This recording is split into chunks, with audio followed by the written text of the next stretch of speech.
Hello, Beshi Cells. In this video, I would just like to share a short story about my RMT journey in 2010. I remember this because of my recently posted mental health tip about staying serene during exam preparation and even actual board exam days.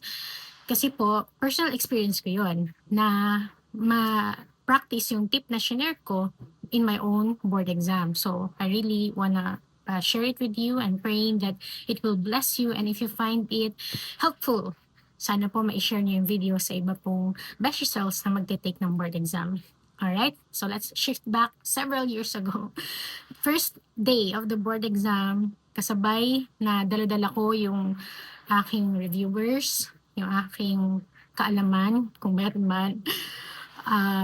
Yung snack ko na KitKat, na buong araw yun lang yung bukod tanging nakain ko. Bit-bit ko rin po yung takot, pressure, stress na nararamdaman normally ng isang taong first time na magbo-board exam. Hindi may iwasan kasi na makaramdam tayo ng pressure from the expectations ng ating parents, family, friends, classmates, schools, teachers, or professors, and even ourselves, right?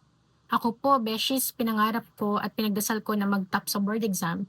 But to be honest, I did not feel confidently 100% sure that I can, although I was praying. And speaking of prayer, during that first day, dahil nga overwhelming ang nararamdaman kong pressure, I was scared. I don't know what will happen. I don't know if God will answer yes to my prayer. I don't know that it will come out good or kung ma-achieve ko by expectation ko and others. And so, during the travel, I prayed, Lord, I'm scared, but I don't want to quit. I pray that you make me feel your presence. Lord, lalaban ako dahil kasama kita. Pero sana po maramdaman ko ang presensya nyo in this battle because I cannot do it alone. Hindi man verbatim yung prayer ko, but that was the essence. And then you know what? After praying, because I was from Pasig noon, and the travel from Pasig to MLQU was about 1 hour or more.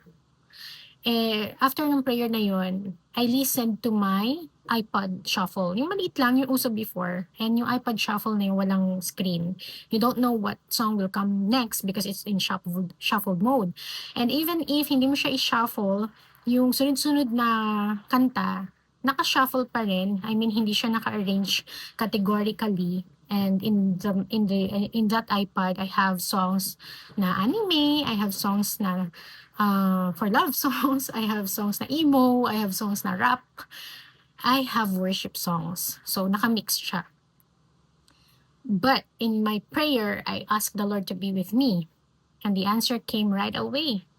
After praying, Beshies, all the songs that played in my iPod shuffle, in shuffled random mode, were all worship songs from start to end of my commute.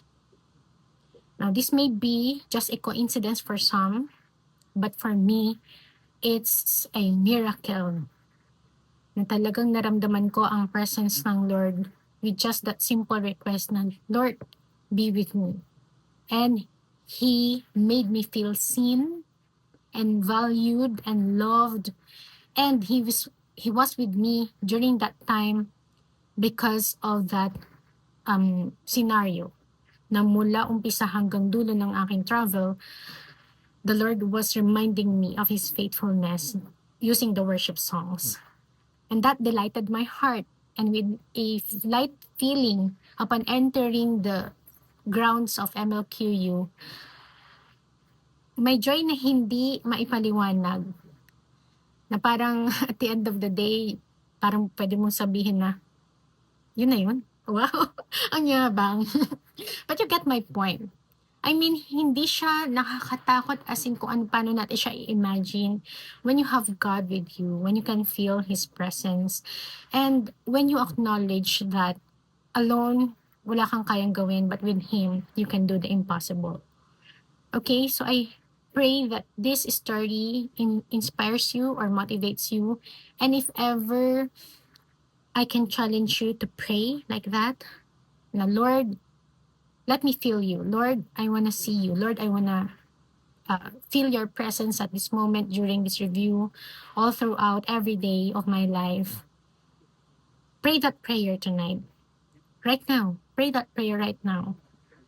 And hindi man siya sumagot the way that he answered in mine, but I'm sure he will answer because he said, "Seek me and you will find me." Hindi siya nagtatago, beshies. Kailangan mo lang siyang isik talaga genuinely. And I pray that you can do that. Para kahit na struggling tayo sa difficult time or period na ito ng buhay natin, kasabay pa ng non-academic na problems, chill ka lang because you have peace that comes from God. And that you know your future is secured no matter what happens. All right? I pray that you will still diligently do your part, but remember that the battle is the Lord's. Okay? I'll end this video by praying God's favor be upon you, and always remember that Jesus loves you. Bye!